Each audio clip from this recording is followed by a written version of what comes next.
On November 20th, 1943, on a small coral island in the Pacific called Tarawa, a Japanese defender crouched inside a concrete pillbox, watching United States Marines wade toward him through chest-deep water. 600 yards of open ocean, no cover, machine guns tearing into them from 3 sides. He pulled out a small notebook. He had, at most, a few hours left to live. He wrote one sentence: "Men were falling everywhere." But the line did not stop. He was writing about Americans, and he was writing something his own government had spent 2 years telling him was impossible. Between 1942 and 1945, on islands the American public had never heard of before the war and would try to forget after it, young men on both sides of the Pacific wrote in small notebooks they carried in their tunics. Diaries, letters home that were never mailed, last words scratched by candlelight in caves they already knew they would not leave. When American Marines took those notebooks off the bodies of the Japanese dead, most of them could not read a single word. So the notebooks went into duffel bags, then into shipping crates, then to a converted racetrack complex in a suburb outside Brisbane, Australia, where roughly 2,000 young men, most of them Japanese Americans, sat at wooden desks and read what those dying men had written. What they read did not match anything the American public had been told about the enemy in the Pacific. It did not match anything the Japanese soldier himself had been told either. And it sat in archive boxes in Washington for half a century, because neither government was in a hurry for the story it contained to come out. This is that story. What Japanese soldiers actually wrote in their diaries after facing United States Marines, in their own words, from the ground. Before they died, the place was called Indooroopilly, a quiet suburb outside Brisbane. In the spring of 1944, inside a set of long wooden buildings that had been thrown up on a converted racetrack, the air was thick with the smell of sweat and ink and old paper. Ceiling fans turned slowly overhead. No one spoke. The only sound in those rooms was the rustle of pages being lifted, examined, and set down again. In front of each translator lay a stack of captured documents. Some stacks were neat, most were not. Diaries with mud still crusted in the spines. Letters folded 4 times, then folded again, the creases dark with dried sweat. Pocket notebooks pulled from the tunics of dead Japanese soldiers on every island the Americans had taken so far. Guadalcanal, Tarawa, Kwajalein, Saipan. The paper had come by ship, by cargo plane, by courier pouch, and it kept coming, week after week, in canvas mail bags that piled up in the corridor. The unit had a name that gave away nothing about what it did: the Allied Translator and Interpreters Section, ATIS. Many of the men working inside those walls were Nisei, second-generation Japanese Americans born in California and Oregon and Hawaii, pulled out of their pre-war lives and sent to the other side of the Pacific to read the private words of the enemy. Some of them, when they had been drafted, had watched their own parents loaded onto trains and sent behind the barbed wire of American internment camps. Manzanar, Tule Lake, Poston. The soldiers now sitting at these desks were reading the diaries of Japanese men who had died fighting the country that had locked up their families. They did not speak about this, they translated. That was the job. Over the course of the war, ATIS would scan, summarize, or translate more than 2 million captured Japanese documents. The paper volume of the intelligence reports produced from those translations would eventually exceed 20 million pages. Much of that traffic was operational: unit rosters, order of battle, captured maps, and code sheets. But an enormous share of it was something else entirely: diaries. Thousands of them. Letters written home that had never been mailed. Pocket notebooks kept under orders, and pocket notebooks kept in secret from the men's own officers. Private words, last words. Words written by men who did not know they were writing to us. As the translators worked through stack after stack, month after month, a pattern began to appear on the pages. A pattern the men at their desks began to notice, first quietly, in glances across the room, and then in formal reports that traveled up the chain to headquarters. Whenever the Japanese writer had met United States Marines in close combat, the pages tilted the same way. The tone shifted, the handwriting shook. The language reached for something that Japanese military writing had never prepared it to describe. Something had gone wrong on those islands, something the Japanese soldier had not been told to expect. And in the last months of his life, in the hours before a Banzai charge, in the days inside a cave that would become his grave, he had tried with a pencil and a small notebook and the language of home to write down what he was seeing. To understand what a dying man would write in a cave above a coral ridge in the autumn of 1944, we have to begin 3 years earlier in a room in Tokyo in the summer of 1942. A confident, absolute prediction made by men who had never seen a United States Marine and who were entirely certain that they knew exactly what one was. The prediction was made by Colonel Kiyonao Ichiki. He was 50 years old, small, hard-eyed, a career infantry officer with a reputation for aggressiveness. He commanded a formation called the Ichiki Detachment, built around the 28th Infantry Regiment. The unit had been trained for the capture of Midway Island. When that operation was canceled after the naval catastrophe of early June 1942, Ichiki and his men were left waiting, restless, wanting a fight. In August of that same year, the fight came. The United States 1st Marine Division landed on Guadalcanal and seized the half-finished airstrip the Japanese had been building there. Imperial General Headquarters ordered Ichiki south to take it back. The staff officers in Tokyo gave him their best assessment. Japanese intelligence estimated the American force on Guadalcanal at roughly 2,000 men, green troops, lightly dug in, overextended by their own supply lines. The kind of enemy that a determined night attack delivered with speed and shock would break within hours. Ichiki was given a first echelon of about 900 men and ordered to attack immediately. He did not wait for the rest of his regiment. He did not want to. The actual size of the American force on Guadalcanal at the time of Ichiki's attack was closer to 11,000. Ichiki never learned this. On the night of August 21, 1942, at a shallow tidal creek called the Ilu, which American maps had mistakenly labeled the Tenaru, Ichiki led his men forward through the darkness. They moved in the way they had been trained to move. Fast, silent, bayonets fixed. They came out of the palms and into the waist-deep water of the creek and crossed toward the sand on the far bank, where the 1st and 2nd battalions of the 1st Marines were dug in behind concertina wire. The Marines waited. Then the Marines opened fire. 37mm anti-tank guns loaded with canister rounds swept the crossing. Machine guns cut interlocking lines across the sandbar. The Japanese assault broke apart in the water. Men fell into the shallows and were shot again where they fell. A second wave came, then a third. The wire held, the line held. By dawn, according to the official Japanese account, Marines counted roughly 777 Japanese bodies stacked along the creek and out onto the sand.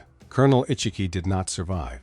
The Japanese official account says he burned his regimental colors in the final hours and then took his own life, refusing to be captured. A Marine Browning automatic rifleman told a different story after the battle. He said he had shot the colonel himself in the final push, as the last of the Japanese assault broke on the wire. Which version is true, we do not know. The two versions have coexisted in the record for 80 years. The specific manner of Ichiki's death is not the point. The point is the prediction he was carrying in his head when he ordered the attack. And the point is that the prediction was wrong, not in a detail, not in a number, in its entire foundation. The Ichiki detachment had been trained in some of the hardest fighting in China and Manchuria. Its men were not amateurs. Its officers were not fools. They had been told they were going against a department store army, believed it, and on the sand at the Ilu, the department store army had held its ground and cut them down in rows. The notebook that one of Ichiki's men had been carrying, the one with the confident entries about how the Marines would run, went into a canvas bag that morning, along with dozens of others. It would sit in a supply tent on Guadalcanal for weeks. Then it would go on a transport plane. Then it would land months later on a wooden desk in Brisbane. A Nisei translator would open it in the spring of 1943. He would read the last entry. He would put it back in the file. He would not say anything to the man sitting next to him. In the weeks that followed the disaster at the Ilu, a Japanese anti-tank gun officer named Genjiro Inui, a second lieutenant with an independent anti-tank company, landed on Guadalcanal as part of the reinforcements. Inui was in his late 20s. Careful, observant. He kept a personal diary, and after the war his son would help publish it in Japan in 1992. In the entries from those first weeks on the island, Inui wrote about a slow, disturbing realization. Day by day, page by page, every assumption Japanese planners had made about the Marines was wrong. The beach had been held by many more men than Tokyo had estimated. The Marines had not run. The artillery had not stopped. When the Japanese had reached the American line, the Americans had not broken in the way the training manuals said they would. Inui did not shout in his diary. He did not accuse. He simply wrote down what he was seeing. What he was seeing did not match what he had been told. This was the first signal. It was not yet clearly read. In the second week of September, another Japanese formation arrived to try again. A brigade under Major General Kiyotake Kawaguchi, roughly 6,000 men, was ordered to retake Henderson Field. Kawaguchi's plan called for a night assault on a low-grass ridge south of the airfield, held by a combined Marine, Raider, and Parachute battalion under Colonel Merritt Edson. The Marines would later call that ground Edson's Ridge. Some of them would call it Bloody Ridge. Kawaguchi threw about 2,000 men against it in wave after wave through the night of September 13th and into the pre-dawn hours of September 14th. At first light, Marines counted upwards of 600 Japanese bodies on the slopes and in the jungle beyond. Again, the numbers were wrong. Again, the pattern was wrong. The Japanese attackers, briefed to expect the Americans to panic at the sound of a Banzai charge, had instead walked into disciplined, sustained rifle and machine gun fire that cut them down as they came. The men who had promised, in the language of the Field Service Code, to break the Americans through spirit alone, had broken themselves against a line that would not move. Back in Tokyo, the casualty reports from Guadalcanal were filed. They were discussed. They were partially absorbed. Word went out through the staff system that Japanese troops should expect the Americans to fight harder than previously estimated. The deeper assumption, the foundational one, the belief that the American soldier was morally weaker than the Japanese soldier and that his will would eventually collapse, was not revised. It could not be revised. To revise it would have meant revising the entire theory on which Japan's war plan was built. That theory said a prolonged fight would not be necessary, because American resolve would fail before American production could matter. And so the assumption was carried forward to the next island, and the next, and the next. The men in the room in Tokyo who had made the prediction did not stop believing it. They just stopped putting it in writing. To understand how completely the Japanese army had misread its enemy, we need to know what image of the American the ordinary Japanese soldier had been carrying in his head when he stepped off the transport. On January 8, 1941, 11 months before Pearl Harbor, the Japanese Army had issued a short document called the Senjinkun, the Field Service Code. It went out under the signature of the War Minister, a lean, stern officer named Hideki Tojo, who would within months also become Prime Minister. The Senjinkun was a moral code disguised as a military manual. It told the Japanese soldier who he was, what he owed, and who the enemy was. The Japanese soldier was taught, in its pages, that capture was the deepest shame a man could bring on his family and his home village. Death was preferable to surrender. He was taught that the honor of his unit, of his ancestors, of the emperor himself, was carried in every action he took. He was taught that the moment he stopped fighting, he had erased the meaning of his own name. He was also taught, less formally but just as consistently through training lectures, propaganda films, radio broadcasts, and the wartime press, that Western soldiers did not think this way, that the American in particular fought for pay, not for cause. Soft-sought in a country of department stores and jazz music and baseball games, that he would break under pressure, that, if given the chance, he would raise his hands and walk into captivity without shame, because he did not understand what shame was. This was not a fringe belief. It was the foundation of an entire strategic doctrine. It was the reason Japanese planners repeatedly underestimated the number of troops required to hold an island. It was the reason they preferred the bayonet charge as a decisive tactic. If the enemy will break, you only need to push him. You do not need to outgun him. You do not need to outsupply him. You only need to prove, with cold steel at close range, that your will is greater than his. Then the will of his side collapses, and the war ends. That was the theory. The men who wrote it and the men who taught it had never met the United States Marine Corps in a place where neither side could retreat. In the hills of Luzon in the Philippines, in the autumn of 1944, a Japanese officer named Fukuzo Obara kept a diary. It has been translated and studied by historians for decades. In one of the passages, Obara wrote that the soldiers of his unit must now, as he put it, live the lessons of Saipan and of Guadalcanal. By lessons, he meant one thing. The bastards, he wrote, must be taken and killed, ground to pieces, every grain of rice consumed for this single purpose. That is not the language of a man who thinks the enemy is weak. That is the language of a man who has been told for years that the enemy is weak, and who has now seen what the enemy actually is, and who is trying, with the vocabulary he was handed as a young officer, to reconcile the two. Obara did not reconcile them. His diary is the record of a man slowly losing the words he had been given. He is not alone. The National Archives in the United States today hold hundreds of translated Japanese diaries from the Pacific War, scattered across record groups that few historians have read in full. Read in sequence, they tell a single, unmistakable story. In 1942, the Japanese soldier writes about the Americans with contempt. In 1943, he writes about them with puzzlement. In 1944, he writes about them with fear. And in 1945, in the last months of the war, he writes about them with a strange, exhausted respect that his own training had given him no vocabulary to express. Somewhere between the sand at the Ilu Creek and the tunnels of Iwo Jima, the men in Tokyo lost control of the story they had told about the enemy. The men on the ground had started telling their own. The first real collision came on the morning of November 20th, 1943, on a beach on the northern rim of an atoll in the Gilbert Islands. The atoll was called Tarawa. The islet where the Marines came ashore was called Betio. It was flat. It was triangular. It was less than half the size of Central Park in New York City. By the time the sun set on that first day, more American Marines would be dead or wounded on that small piece of coral than most units had lost in an entire year of the war.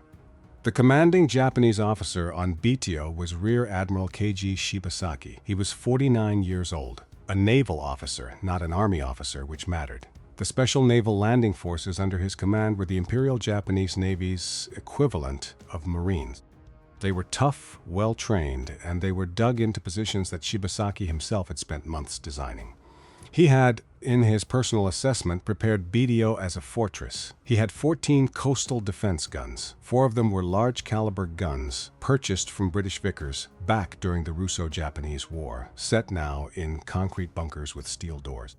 He had pillboxes roofed with palm logs and coconut matting layered over the wood, an old trick that let bullets deflect off the springy surface rather than punch through. He had rifle pits sighted into overlapping fields of fire so that any advance across the beach would cross at least 3 of them at once. He had a garrison of about 4,800 men, counting the 3rd Special Base Force, the 7th Sasebo Special Naval Landing Force, pioneer detachments, and Korean laborers pressed into service to build the defenses. He had, according to accounts recorded after the battle, declared that 1 million men could not take Tarawa in 100 years. He was wrong by more than 1 order of magnitude. The 2nd Marine Division came in through a gap in the coral reef on a rising tide that never actually rose. American planners had misread the tidal charts. The Higgins boats, riding low with Marines and equipment, grounded on the reef 600 yards from shore. The Marines had to climb out into chest-deep water, and then they had to walk. They walked to 600 yards through open water with no cover into the mouths of Shibasaki's guns. You can find the film footage of it in the National Archives if you look. The men wading forward in a slow line, rifles held above their heads, backpacks soaked. Every few seconds, another one falling forward into the water and not standing back up. The Japanese defenders in the pillboxes watched them come. They had been told, in the same field service code and the same training pamphlets and the same officers' briefings, that this kind of assault was not sustainable, that men could not walk into fire like that. That the American soldier, trained in comfort, would break within the first 100 yards of open water and turn back. They watched, and the Marines did not turn back. They kept walking. Admiral Shibasaki did not live to see what came next. He was killed early on the first day of the battle. Some accounts say it was during a naval bombardment on his command bunker. Some say it was during an attempt to move his headquarters as the American shells walked toward his position. The exact moment is not recorded. What is recorded is that the man who had said Tarawa could not be taken did not survive to see the second day of the fight for it. Across 76 hours, almost the entire Japanese garrison of Peleliu died. When the fighting ended, only 17 Japanese soldiers were taken alive. 129 Korean laborers, most of them non-combatants who had been forced to build the defenses, surrendered when Marines reached their positions. Everyone else was dead. On the American side, roughly 1,000 Marines and Navy corpsmen were killed. More than 2,000 were wounded. Many of the dead were photographed floating face down in the shallows or draped over the barbed wire on the beach. The photographs were so disturbing that the decision to release them to the American public was deferred all the way up to President Roosevelt himself, who eventually said yes. The American people, he said, needed to see what winning this war looked like. There is a second story inside Tarawa. It is on the pages of paper that Marines recovered from the pillboxes after the shooting stopped. Inside a Japanese bunker on Red Beach 2, translators attached to the 2nd Marine Division pulled fragments of a diary from the tunic of a defender. The handwriting was hurried. The ink had run in places where seawater had reached it, but the writing was legible. And according to the official Marine Corps historical monograph F on the battle, one line stood out. Men were falling everywhere, but the line did not stop. He was writing about the Marines wading through the water. He had been trained to expect what an assault force did when it was hit that hard at the waterline. He was expecting a pause, he was expecting a reformation, he was expecting the enemy to reconsider. That was what the field manual said. That was what modern armies did, and the enemy in front of him was not doing it. Read that fragment carefully. The Japanese defender was not praising American bravery. He was not admiring American skill. He was writing something colder than that. He was writing a diagnosis. He was saying, in the last hours of his life, that the men coming across the water at him had somehow forgotten that retreat was a thing that human beings did. In his training, that was not a compliment. In his training, that was how a medieval army fought. That was how men fought, who had decided, for reasons the writer could not name, that the ground behind them no longer existed. This is the first place in the archival record where you can see it happen. The moment when a Japanese soldier, with a pencil and a small notebook and only hours left to live, wrote down that the enemy in front of him was not the enemy his own government had described. The writer did not live long enough to work out what the enemy actually was. That work would take 3 more years and thousands more pages, written in a dozen different caves, on a dozen different islands, by men whose names, in most cases, we will never know. There is something here that does not fit the story we were told about the Pacific War. We were told that the Japanese soldier fought to the last man because he was a fanatic, because he had been indoctrinated, because he could not surrender. And all of that is partly true, but the diaries, taken as a whole, show something harder to absorb. Most of these men were not fanatics. They were school teachers, they were rice farmers, they were clerks in provincial offices and fishermen from villages along the inland sea and sons of small shopkeepers in Osaka and Nagoya. They had been conscripted in the last 2 years of the war. Many of them had been handed a rifle they had barely fired. Some of them wrote in their diaries about their mothers. Some of them wrote about the taste of rice from home, which they had not eaten in months. Some of them wrote about a girl who had given them a small charm to wear around the neck for luck before they shipped out. They were ordinary men, writing in ordinary language, describing an encounter with something that was not ordinary. The least we owe them now, 80 years later, is to read what they actually wrote without flattening it into a cartoon. If that matters to you, if telling this history honestly matters, a like on this video keeps the channel alive and lets the algorithm carry it to the people who need to hear it. 7 months after Tarawa, in June of 1944, the 2nd and 4th Marine Divisions, together with the Army's 27th Infantry Division, landed on the western beaches of an island called Saipan in the Mariana Chain. Saipan was not Tarawa. It was not a flat coral atoll where a man could see the whole battlefield from one end to the other. Saipan was a volcanic island, 47 square miles of it, a central spine of mountains rising to more than 1,500 feet. A network of caves and ravines and sugarcane fields that made the island impossible to map from the air. And unlike Tarawa, Saipan contained tens of thousands of Japanese civilians. sugar workers mostly, and their families. Wives, children, grandmothers. The fighting would be different here. The diaries would be different. The confusion inside the diaries would deepen. The senior army commander on Saipan was Lieutenant General Yoshitsugu Sato. He was 54 years old. His 43rd Division formed the core of the ground defense. In the first days after the landings, the diaries taken from his men still carried the old confidence.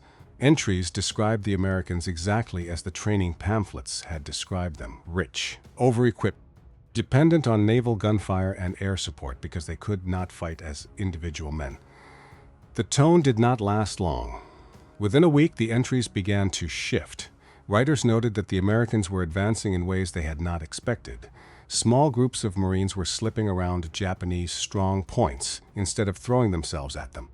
Tank and infantry teams were coordinating in patterns that suggested the men at the bottom of the American chain of command, the sergeants and corporals and lance corporals.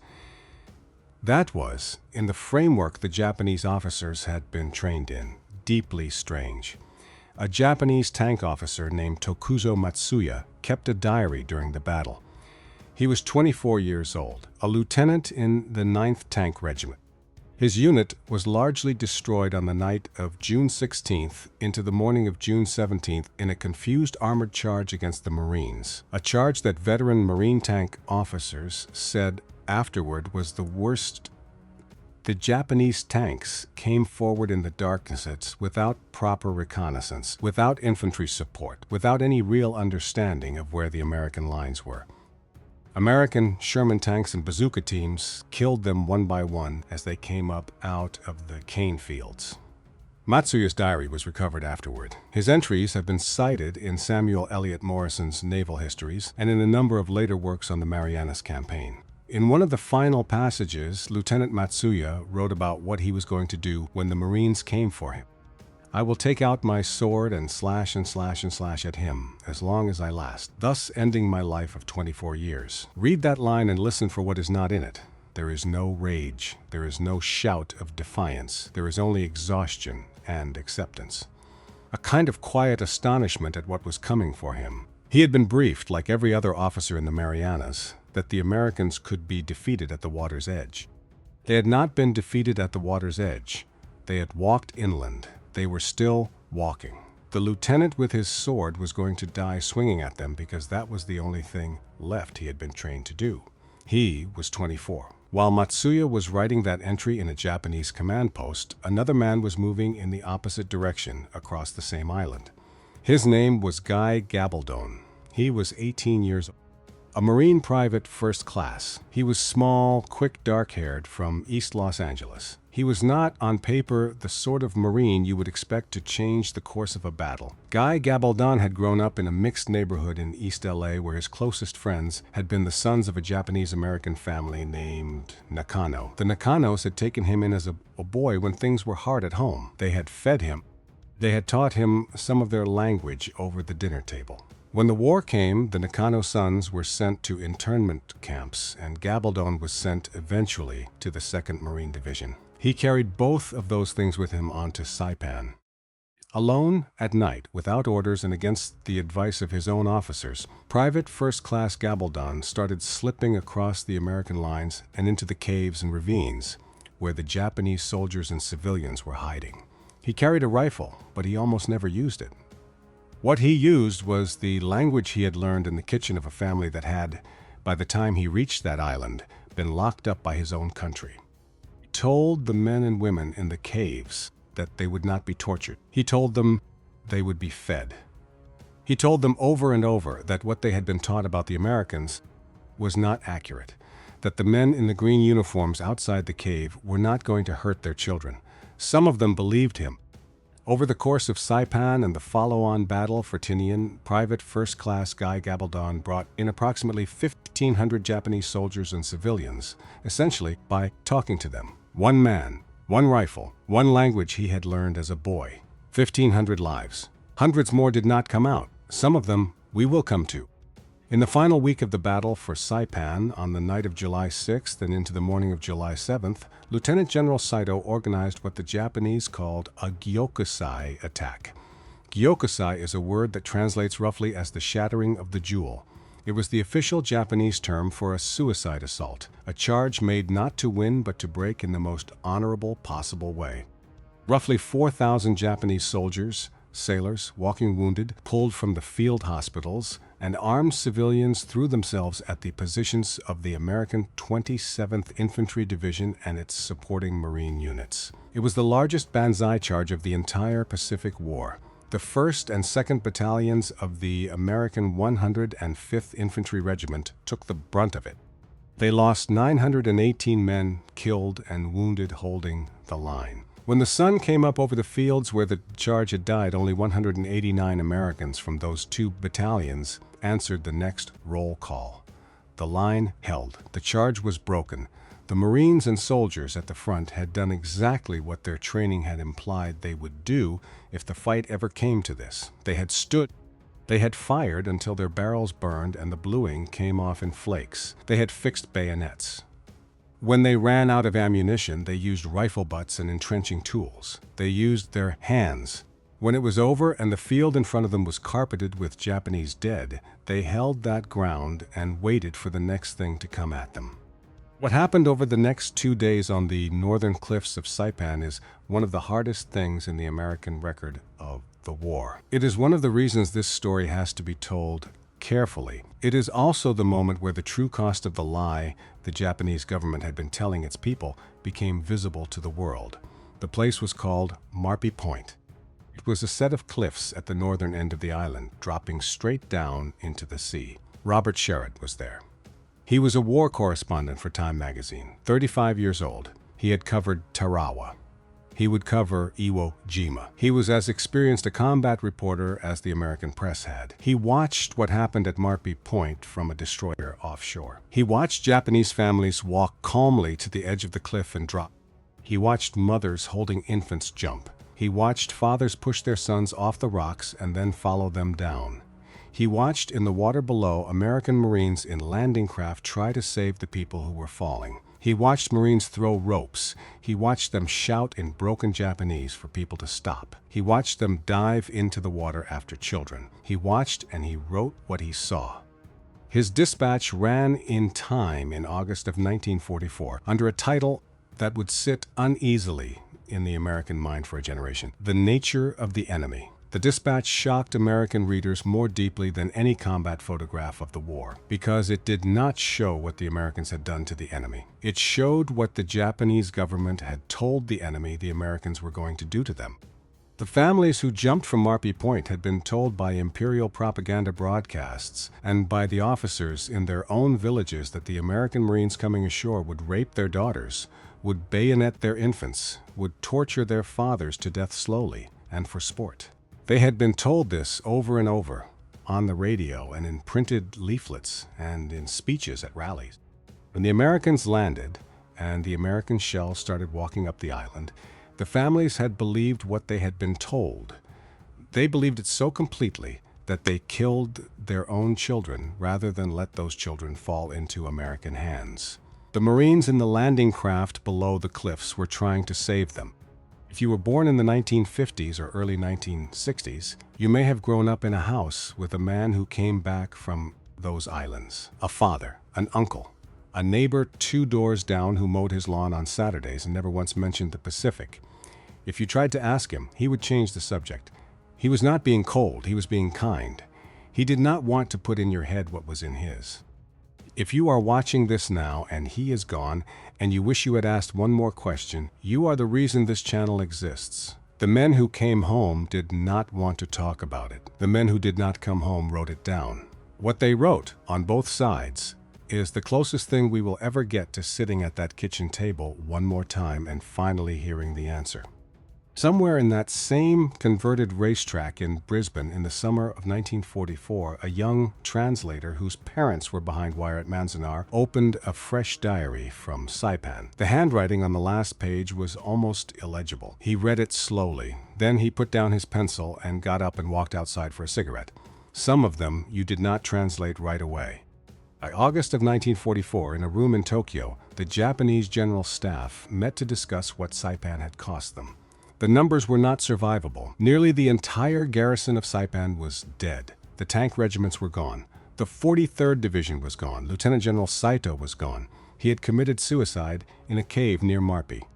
The commander of the Japanese fleet in the area, Vice Admiral Chuichi Nagumo, the same admiral who had led the strike on Pearl Harbor 32 months earlier, had also killed himself. The American Marines were coming for the next island. The staff officers in that meeting made a decision. They could not continue defending in the old way. The bayonet charge did not work. The waterline defense did not work.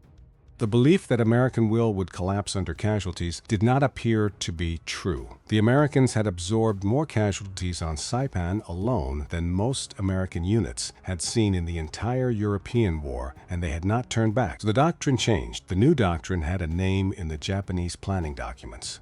Jikusen, attritional warfare. The idea was no longer to defeat the Americans at the beach. The idea was no longer even to win the battle. The idea was to bleed the Americans for so long in such rugged terrain, at such a cost in dead sons, that eventually the American public back home would grow sick of the price and would demand a negotiated peace. The men in that room had at long last given up on the theory that the American soldier would break. They had replaced it with the theory that the American voter would. The first island where the new doctrine would be tested in full was a small, oddly shaped place in the Palau group called Peleliu. The commander was a colonel of the Imperial Japanese Army named Kunio Nakagawa. He was 46 years old. He commanded the 2nd Infantry Regiment. He was, by all accounts of the men who served under him and the American officers who studied his work after the fact, a professional. Careful, methodical. He had read the reports from Saipan. He had read the after-action assessments from Tarawa and Kwajalein. He had drawn conclusions that his own superiors in Tokyo had been slow to accept. Nakagawa did not defend the beaches at Peleliu. He put a single battalion forward to disrupt the American landing, just enough to hurt them at the waterline. Then he pulled his main force back into a coral ridge system north of the airfield that the Marines would very quickly rename Bloody Nose Ridge. The formal Japanese name for the terrain was the Umurbogo. Nakagawa had spent months preparing hundreds of caves. Some were natural. Some had been blasted out of the coral by Japanese mining engineers brought in specifically for the work. The caves were connected by tunnels. Some had steel doors that could be closed against flamethrower attacks. Some were layered vertically on the ridge face, so that if Marines attacked the lower cave, the upper cave could pour fire down on them from above.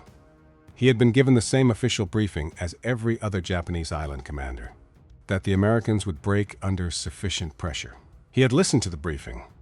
He had then looked at what his soldiers on Saipan had written in the last hours of their lives. He had decided quietly that the briefing was wrong. He did not tell Tokyo he thought so. He just built his defense as if he already knew. On September 15, 1904, the 1st Marine Division landed on Peleliu. Their commander, Major General William Rupertus, had told his Marines the operation would be short. 3 days, he said. 4 at most. It took 73. The 1st Marine Regiment, commanded by a hard-bitten Marine legend named Colonel Louis Chesty Puller, took such heavy losses in the first 6 days against the Umurbogal that the regiment had to be pulled off the line entirely. Puller himself was famous in the Marine Corps for his willingness to accept casualties. He had never seen anything like this. The terrain was unlike anything the Marines had fought in before. It was not jungle. It was not desert. It was sharp coral pushed up from the seafloor over millions of years, jagged underfoot, cutting through boot leather, hiding caves and crevices and rat holes from which Japanese machine gun fire could come at any angle. The temperature on the surface climbed above 115 degrees Fahrenheit. Marine canteens emptied by mid-morning.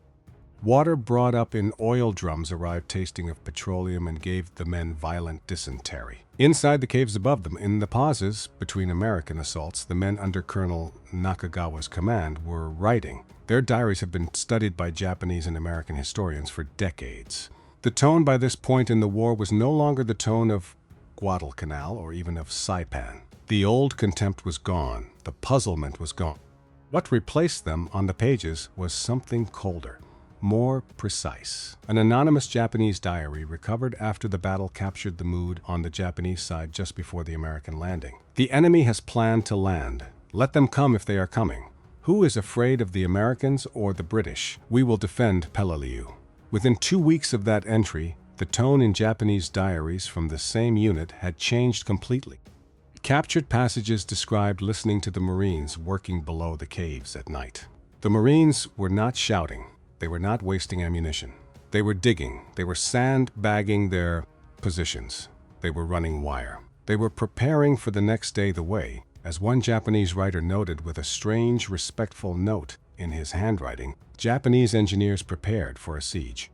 There is a Japanese word that appears again and again in the Peleliu-era diaries. Post-war Japanese scholars of soldier writing have identified it as one of the most important recurring terms in the entire archive of Pacific War soldier documents. The word is Kakugo. It is usually translated as resolution, or settled determination, or the acceptance of what is coming.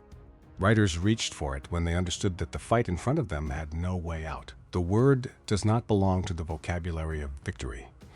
It belongs to the vocabulary of men who have done the math and who continue on anyway. In the Peleliu diaries, Kakugo appears in the writers' descriptions of themselves. Then, for the first time in the entire archival record of the Pacific War, Kakugo begins to appear in the Japanese writers' descriptions of the Americans they are facing. That is the moment. That is the pivot. A Japanese soldier dying in a cave reached for the highest word his own culture had for the acceptance of death and applied it not to himself, but to the Marines below him. He had come to see in the last hours of his life that the men coming for him had made the same peace with death that he had made, and that neither of them was going to walk off that ridge. By the middle of October 1944, Colonel Nakagawa was down to about 1,150 men. He had inflicted casualties on the 1st Marine Division at a rate that had shocked the American High Command. Admiral William Halsey visited the island at the end of September for a brief inspection and was nearly killed by a Japanese mortar barrage during his tour near the Umurbogal. The 1st Marine Division was withdrawn after suffering roughly 6,500 casualties across its regiments and replaced by the United States Army's 81st Infantry Division. Peleliu was not declared secure until November 27, 1944. 2.5 months of grinding cave-by-cave combat, at a cost that even the men who had planned the operation could not really justify afterward. Of the roughly 10,000 Japanese defenders, only a small number were taken prisoner. Most of those were Korean laborers. Colonel Nakagawa was not among them. In the last days, he burned his regimental colors. He destroyed his command papers. He sent a final radio message that has come down to us in the post-war reconstructions. It was brief. There was no triumph in it. Our sword is broken, and we have run out of spears. Then he sent the code word for the completion of a suicide. Sakura, Sakura, cherry blossom, cherry blossom. He went off the air. He killed himself in his cave. Imperial General Headquarters, grateful for what he had cost the Americans, posthumously promoted him 2 grades to Lieutenant General. In the ministries in Tokyo, they treated his death as a victory. It was not a victory. Colonel Nakagawa had built a defense specifically designed to bleed the Americans. He had executed it against an enemy he no longer underestimated, with as much skill as any Japanese officer in the entire war. He had still lost. He had killed a great many Marines. He had held for 73 days. In the end, the Americans had walked over his position 1 cave at a time and taken the airfield. The conclusion on the Japanese side, from the commanders who read Nakagawa's action reports in the winter of 1944, was that the old assumptions were dead. There would be no breaking point for the Americans that could be reached by casualties alone. The only remaining question was how much Japan was willing to pay to prove that point one more time. The last island would tell them. If your father served in the Pacific, in any unit, in any capacity, I would be honored to hear what he brought back with him. The name of the island, the unit number, the one story he told at the kitchen table on Sunday afternoons, or the one story he never told at all. Those details are the real archive of this war. They do not live in Washington. They live in families. They deserve to be written down before they go with the last of the men who carried them home. Leave them in the comments below. Someone will read them. Someone always does. The stack on the desks in Brisbane kept growing. By early 1945, the translators had begun to recognize the handwriting patterns, the style of the last entries.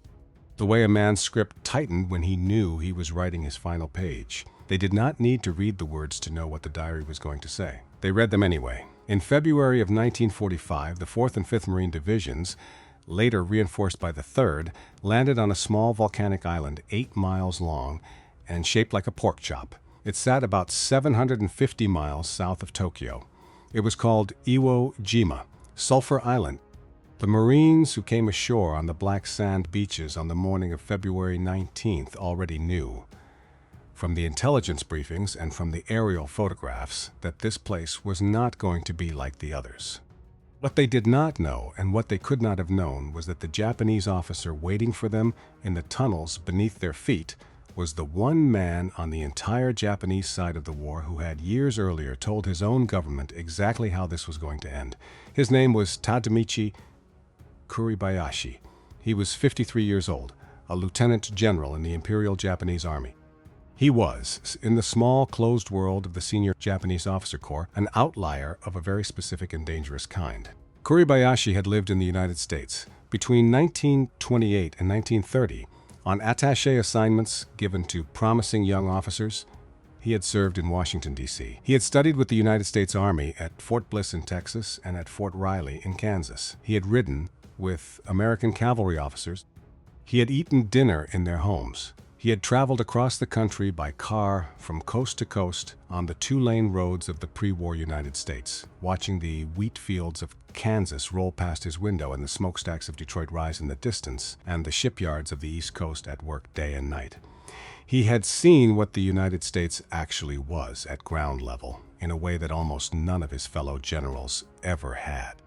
He had written it down in letters home to his wife, whose name was Yoshi, and in later conversations with his own chief of staff that were reconstructed after the war. Kuribayashi said the same thing over and over, in different words, in different registers. But it always came back to one sentence. The United States, he wrote, was the last country in the world with which Japan should fight. He wrote this before the war started.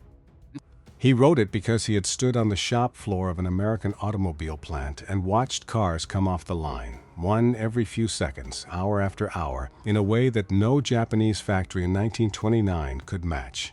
He wrote it because he had seen the size of American ports and the tonnage moving through them.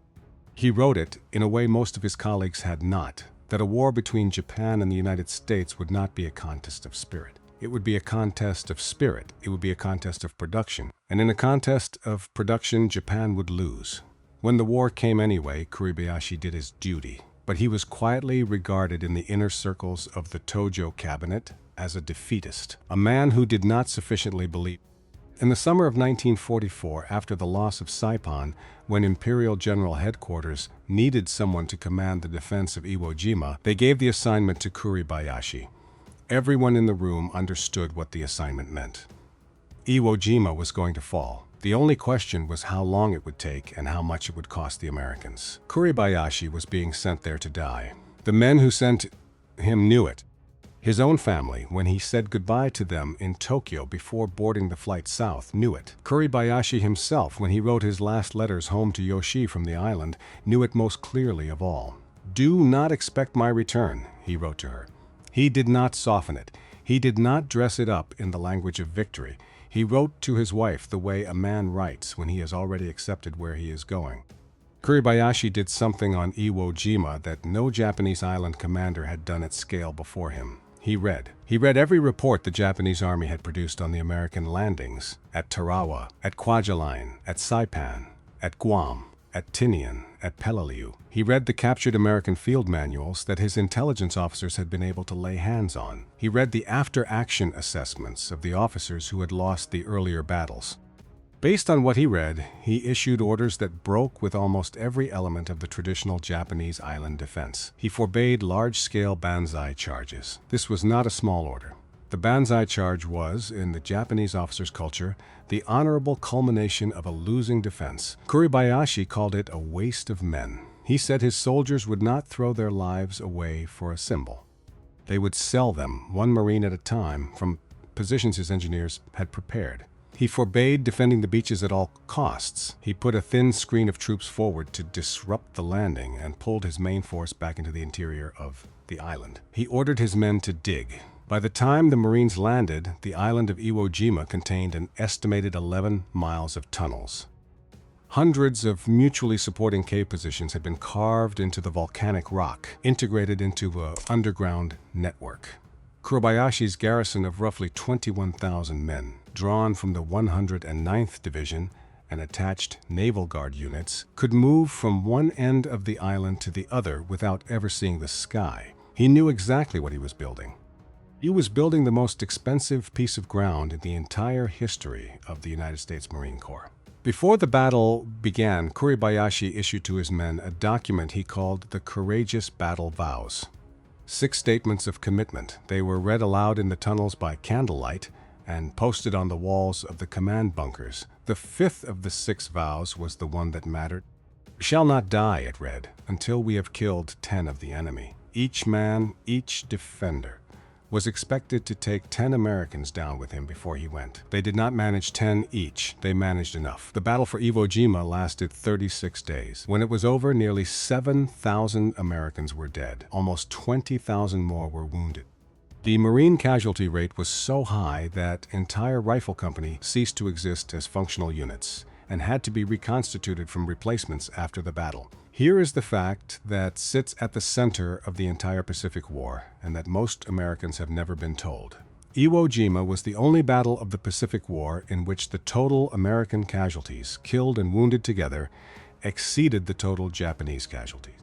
Every other island in the war, from Guadalcanal to Okinawa, the Americans lost fewer men in the aggregate of dead and wounded than the Japanese. Every other beach, every other ridge, every other tunnel system.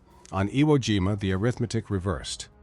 The man who had been called a defeatist by the Tojo cabinet, the man who had been quietly sent to a place he was expected to die in, the man who had told his own wife not to expect him back, had designed the only battle in the entire Pacific War in which the Japanese army inflicted more casualties in the aggregate on the American Marines than the Marines inflicted on them.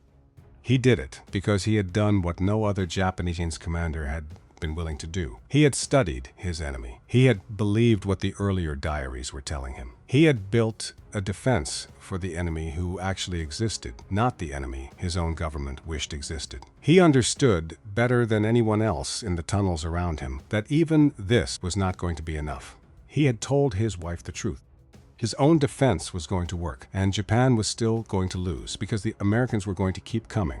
Kuribayashi died on or about March 26, 1945. The details are not clear. He is believed to have led a final night attack in the last days of the battle, a controlled, disciplined night assault, not a Banzai charge, against American positions near the northern end of the island. His body was never positively identified. Somewhere in the volcanic rock and the sand, in a place that no one has ever found, the man who had studied his enemy more carefully than any other Japanese general of the war lay down and became part of the island he had defended. His last cable to Tokyo before he went was a poem. In it, he expressed regret at leaving his country undefended. That was the note he chose to end on, not defiance, not victory, regret. In the tunnels above and around him, the diaries the Marines would later recover from Iwo Jima are among the most valuable captured documents of the entire Pacific campaign. By the time a Japanese soldier was writing his diary on Iwo Jima in February and March of 1945, he had stopped believing everything the propaganda had told him. He had watched his officers die beside him. He had heard the Marines working in the tunnels below him at night. He knew in the specific way a man knows things at the end of his life what the enemy in front of him actually was. The tone of the surviving Iwo Jima diaries is not hatred, it is exhaustion and clarity. Writers describe the Marines attacking the same cave for days at a time, not one attack, not 2 attacks. Attack after attack after attack, methodical, without theatrics, coming back the next morning with more flamethrower fuel and more demolition charges and more men. They described water running out. They described the steady shrinking of the garrison as one position after another was overrun. They described in passages that post-war Japanese scholars have drawn from a range of recovered documents the recognition that the Americans were not going to tire, were not going to break, were not going to lose their will. Whatever these soldiers had been told about the enemy before they arrived on that island, it was not what they were seeing. In the last written pages, many of them reached for the same kind of language. Not the language of enemies, the language of witnesses. The Marines were doing their work. One translates past passage to put it, the way men do work they have decided will be finished. That is not a description of an enemy. That is a description of something the writer had come to understand about the men who were about to kill him. The diaries we have from Iwo Jima did not, for the most part, survive their authors. They were recovered by Marines from the bodies in the caves and handed up the chain to the Joint Intelligence Center of the Pacific Ocean areas. They are today scattered across the record groups of captured Japanese materials at the National Archives in Washington. They were never quoted in American wartime propaganda because the American public of 1945 was not looking for complications. It was looking for victory.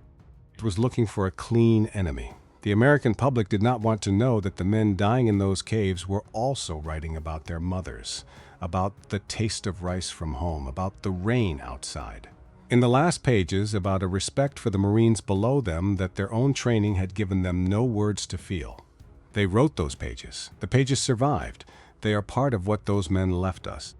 There is one more thing worth knowing before this ends. Many of the diaries and letters and personal items that were recovered from Japanese soldiers across the Pacific Islands, the letters that were never mailed home, the notebooks in the pockets of the dead, the small good luck flag signed by families and friends before a young man shipped out, did not end their journey in the archive boxes in Washington. Some of them are 80 years later being carried home. There is an organization in the United States called the Obon Society. It is small, it is quiet, it works largely on donated time. Since it was formally established in 2009, it has spent years locating the families of Japanese soldiers who died in the Pacific War and returning to them the personal items that were taken off the bodies of their fathers and grandfathers by young American Marines and soldiers on islands like Saipan and Peleliu and Iwo Jima. Men who kept those items for decades in footlockers in attics in Ohio and Pennsylvania and California, and whose sons and daughters, going through their father's effects after the funerals, did not know what to do with the small handwritten book in Japanese, or the folded silk flag with the red sun in the center that had been sitting there since 1945. The Obon Society finds the families. They match a name on a flag or a diary to a family register in a village in Kagoshima or in Hokkaido.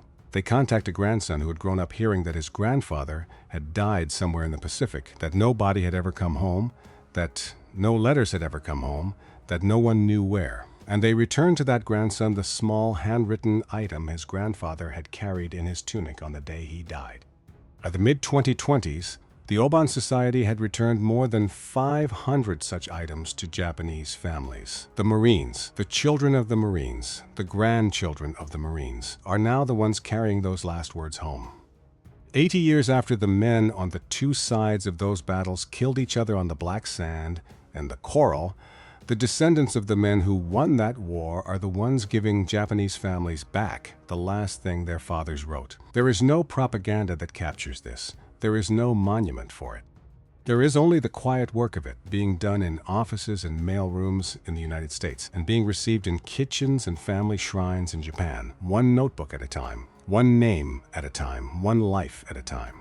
That is what those diaries turned into. So here is what the diaries actually said when you take them as a whole. Across 3 years, across a dozen islands, across a vast body of translated material. They said that the Japanese soldier, briefed for years by his own government that the American was soft and would break, had met the United States Marine and had been forced to revise everything he had been told. They said that the shock was not the equipment, although the equipment surprised him. It was not the air power, although the air power terrified him. It was the men themselves. The Marines did not fight the way Japanese doctrine said Western soldiers fought. They moved forward in small groups without visible orders. They kept coming after taking casualties that the defenders' training had assumed would stop any unit. They dug in at night instead of drinking or shouting. They treated combat as work. They treated each pillbox as a specific problem to be solved, not a moral test. They were not They were not, in the words the diarists eventually reached for, driven by propaganda of their own. They were men who had decided that the job in front of them would be finished, and who were prepared to spend whatever it took to finish it. That is what the diaries said. The Japanese soldier of the Pacific War was not, on average, a less skilled warrior than the American Marine. He was often, man for man, more tactically patient. He was almost always more familiar with the terrain. In many cases, he had been in uniform longer and had seen more combat than the 18 and 19-year-old Marines coming ashore against him. He had a cultural framework that made him willing to die rather than surrender. And this willingness should not be dismissed as simple fanaticism. It was its own kind of discipline. It cost the Marines dearly. What the Japanese soldier did not have was the thing his diaries eventually, slowly, reluctantly acknowledged. He did not have an opponent who could be defeated by shock alone. He did not have an opponent whose will collapsed in the face of high casualties. He did not have an opponent who believed that retreat was a live option once the beach was taken. He had instead an opponent he had been told he would not have. By the time he figured out who that opponent actually was, it was too late to change anything he had been planning. The Marines themselves, most of them, did not know any of this. They did not know what was being written in the caves above them. They did not read Japanese. They did not think of themselves in the grand way the diarists were slowly learning to think of them. They thought of themselves as men on a job, a bad job, in a bad place. For a country that had sent them there, they would have been surprised, most of them, to learn that they were being described in a dying man's pocket notebook with the word Kakugo. Not every diary, not every soldier, but enough of them across enough islands that the pattern became impossible to miss. Most of the men who wrote those diaries died in the caves where they were written. Most of their names we do not know. Their pages went to Brisbane, and then to Hawaii, and then to Washington, and then to archive boxes that sat unread for half a century. They will not be famous. They will not be taught in schools. They are the closest thing we have to an honest answer from the other side to the simple question of what it was like to face the United States Marines in the Pacific. The answer, which took those men 3 years and thousands of pages of private writing to work out, was not what their government had trained them to say. It was that they had been lied to about who they were fighting. By the time they understood it, the ones still alive to write it down were writing by candlelight in caves they already knew they would not leave. If this story gave you something to sit with, if it was worth the hour it took to hear it, hit the like button before you go. It is a small thing. It is how a channel like this one survives on YouTube, and it is how the people who care about the actual history, rather than the cleaned up version, get to find videos like this one. Subscribe if you want more. There are archives full of the words of men who wrote down what they saw before they died. They deserve to be read. Every time one of them is read carefully, instead of being flattened into a slogan, something of who those men were is pulled back out of the silence. That is the work this channel is trying to do. Thank you for being part of it.